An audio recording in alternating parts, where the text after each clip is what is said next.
أولا السلام عليكم ورحمة الله تعالى وبركاته. كسر هذا channelka cusub Engineer Maxamed Ibrahim Cumar. maanta waxaan ka hadli doonaa ama aan u gudbin doonaa tenniska saddexaad ee ah simple past tennis. laakiin ka hor inta aanan gelin cashirka, fadlan channelku waa channel cusub. haddii uu yahay markii koowaad ee aad daawato channelkani, fadlan subscribe, share, like intuba dhag noogu sii. intaasi waa codsi. Okay, aan ugu dagalno. maanta cashirkeenu wuxuu ku saabsan yahay simple past tennis oo ah fal dhacay. aan ka sheekay doonaa maanta tenniska saddexaad wuxuu ka sheekeynaa kaliya uu yahay fal dhacay, qaabka u shaqeeyo. ilaa simple past maxaa waaye? wax tagay shalay dhacay, daraad dhacay, waa oo ka hadlaa tenniskan. waxaan soo baranay, haddaan u noqono gadaal, waxaan soo baranay tenniska koowaad ee ah present continuous tennis oo ah fal hadda dhacayo faraha lagu hayo.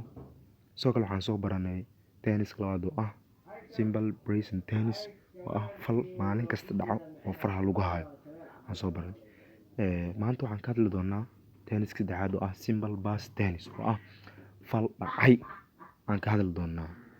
horta intaan u gudagalin cashirka, tenniskan wuxuu ka hadlaa fal dhacay, shalay dhacay, daraadoo dhacay, wax tagay oo laga soo tagay oo ka hadlaa. sida aan ku soo aragnay tennisyada kale, waxaan soo aragnay tennis fal hadda dhacayo oo faraha lagu hayo iyo fal maalin kasta dhaca soo aragnay. laakiin tenniskan waxaan ku baran doonaa fal dhacay aan ku baran doonaa. Okay, waan arki doonaa qaabka u shaqeeyo, formula ku shaqeeyo, example na qaxwa ka sii doonaa. Okay, aan u gudagalno. What is a simple past tennis? muxuu yahay ama maxaa la dhahaa tenniska saddexaad ee ah simple past tennis? Okay, simple fudud, past tagay, tennis dhaca, isiisid waxaa loo isticmaalaa to express in lagu muujiyo ama in lagu qeexo an action ficil which ficilkaasoo is happened dhacay in the past time, waqti tagay. falkan goormoo dhacay? waqti tagay oo dhacay. maxaa lagu garanaa falkan inuu yahay fal dhacay inuu yahay? waxaan ku garanaa happened aa la yidhaha, dhacay. kuwa kale maxaa la dhahaa happening ing lagu daraa, mid maxaa la dhahaa happiness dhaca. laakiin maxaa lagu daraa ed happened. ilaa mid kasta mararka qaar waxaa ku cadeeyo ing noo ku cadeeya, s noo ku cadeeya, ed noo ku cadeeya. tennis koowaad inuu yahay fal hadda dhacay faraha lagu hayo waxaa noo cadeeya labo, adverb of time-ka iyo waxaa noo cadeeya ing oo happening aa la dhahaa, ing lagu daraa. tennis labaad waxaa noo cadeynaya adverb of time oo everyday ah iyo waxaa noo cadeynaysa s oo lagu daraa happiness la happiness. kana waxaa noo cadeynaya adverb of time oo past ah iyo waxaa noo cadeynayo yesterday oo adverb of time ah iyo waxaa noo cadeynaya oo happiness la ma ku cadeynaa. marka adoo inta aan la gaarin adverb of time soo la gaarin xataa waxaa ku cadeynayo happiness dhacay aa ku cadeynaysa. which ficilkaasoo is happened dhacay in the past time, waqti tagay oo lasoo dhaafay dhacay. formula of simple past tennis, qaacidada oo ku shaqeeya tenniska saddexaad muxuu yahay? subject plus verb past. subject ficil sameeye keen ku dar verb past, ficil tagay ku dar. waan soo barnay ficil past ka soo barnay maalin ka soo sheegnay table ka soo sheegnay kuwa past ah, broke, took, intaas aan soo aragnay. subject ficil sameeye markaa keentid kadib keena lama ku soo dar verb tagay ama verb past ku soo dar. verb past da maxaa waaye? verbka past ah kadib object keen. qaacidada oo ku shaqeeyo ama formula oo ku shaqeeyo tennis saddexaad waa kaas, subject plus verb past plus object. Okay, examples waxaan ka siin example of simple past tense. waxaan dhahay I met Ahmed last night. laakiin ka hor intaan example gelin, tenniska saddexaad tennis kasta wuxuu leeyahay auxiliary qaas oo ku shaqeeyo. tennis koowaad wuxuu auxiliary oo ku shaqeynayay am is are.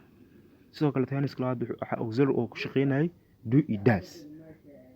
dadka kula shaqeeyana waa soo sheegnay, hadda mar rabna inaan gadaal ugu noqono. tenniskan saddexaadna waxa auxiliary ah oo ku shaqeeyaa did oo ku shaqeeyaa. bis kulligood waxaa ka dhexeeya did. kulli ha ahaado noun, ha ahaado pronoun, maxaa ka dhexeeya? ama ahaado plural ama ahaado singular, kulli did kula shaqeeyaan. didna goorma maanta markii su'aal ay tahay. laakiin inta kale maxay maanta mid ay maanta markii hadal caadi tahay verbka la isticmaalaa muxuu yahay? verb past waa. haddii verbku past ahaynna maxaa isticmaalaa? kuwa simple ah waxaa lagu daraa ed aa lagu daraa bis. for example plate oo kale. started oo kale taas waa marka. Okay, hal example waxaan dhahay I met Ahmed last night. Aniga met waa past simple muxuu yahay meet waa. I met waxaan la kulmay Ahmed niga la yiraahdo last night habeenkii xalay ah. goorma la kulmay Ahmed? xalay la kulmay habeenkii xalay ah Ahmed la kulmay. I met Ahmed last night waxaan la kulmay niga la yiraahdo Ahmed xalay la kulmay. Hadda ma la kulmay maya maalinkaas ma la kulmay maya xalay la kulmay la soo dhaaf xalay soo past waa. Okay, su'aalka dhig maxaa marka did I meet ma dhahay marka verb past ma soo celinaa ilaa did past ah. Did muxuu yahay past waa. Isagana soo qaadanay do did dan aan soo qaadan soo ma. Did wuxuu yahay past yahay. Isagana marka su'aal ka dhigayo oo did aan soo qaato verbkana ma ka dhigay past ma ka dhigay ilaa marka aad joogno tennis class maxaan dhehayni do iyo s hal meel misla gala maano kan did iyo verbka past hal meel misla galay ilaa did isaga past ah verbka past isagana past waa laba past meel misla galay waa maya. marka su'aal ka dhigaysid ma soo qaadanayso waxaa leedahay bis did I meet verb simple soo qaadanay bis did I meet miyaan la kulmay Ahmed last night habeenkii xalay ah miyaan Ahmed la kulmay aniga. Did ma ka dhig I did not meet Ahmed last night aniga Ahmed ma la kulmin xalay. ku celi marka hada caadi ama affirmative ama statement muxuu yahay I met Ahmed last night waxaan la kulmay Ahmed habeenkii xalay ah. su'aal ka dhig did I meet Ahmed last night miyaan la kulmay Ahmed habeenkii xalay ah. Did ma ka dhig I did not meet Ahmed last night lama kulmin Ahmed habeenkii xalay ah. waa kana marka question is negative ah. Didn't I meet Ahmed last night miyaan anigu Ahmed la kulmay soo miyaanan anigu Ahmed la kulmay habeenkii xalay ah. example labaad he isaga went maxaa waaye past waa ilaa waxa ka imaatay kiyaga imaatay go. He went wuxuu aaday to the university jaamacadda last year sanadkii ugu dambeeyay wuxuu aaday jaamacadda baada. su'aalka dhig did he go did he went maana maya ilaa dida past ah macna marka did he go miyuu isagu go aaday to the university jaamacadda last year sanadkii la soo dhaafay. Did ma ka dhig he did not go isaga ma aadin to the university jaamacadda last year sanadkii la soo dhaafay. question is negative ka dhig didn't he go so miyuusan isagu aaday to the university jaamacadda last year sanadkii la soo dhaafay. example kale she cooked ilaa cook simple way markii la rabo in laga dhigo past maxaa loo diraa ed bisa lagu diraa waxaa la cooked she cooked waxay karisay dinner cashada last night habeenkii xalay ah. su'aal ka dhig did she cook miya iyadu karisay dinner cashada last night habeenkii xalay ah. Did ma ka dhig she did not cook dinner last night habeenkii xalay iyadu ma karin cashada. Did ma ka dhig didn't she cook dinner last night iyadu soo miyuusan iyadu karisay cashada habeenkii xalay ah. marka tenniskan wuxuu ka hadlaa fal dhacay shalay ama waqti tagay dhacay oo ka hadlaa daraad shalay falka dhacay tennis dacadaas kale ila past yalla simple past wax tagay ka sheekeeyaa bis.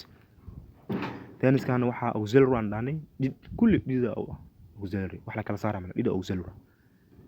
marka ay verbka isticmaalayso waa inuu ahaado verb past sida aan table ku soo sheegnayba aan dhaanay present simple past iyo past participle ana sax table ka isticmaalay tennis ma isticmaalay verbka waxa isticmaalay qaab past ha isticmaalaysa markaad goorma isticmaalay markuu hada caadi ah laakiin markuu su'aal yahay dhida past verb maxaa ka dhigay simple au soo celinaya verb sabab ila dhida past waxa soo baranay do did dana soo baran did ida past ma verb past la keenaa maya law past hal meel misla galaa markay su'aal tahay dhida soo qaadanaysa verbkin waxa soo qaadanaysa simple u noqonaysa marka.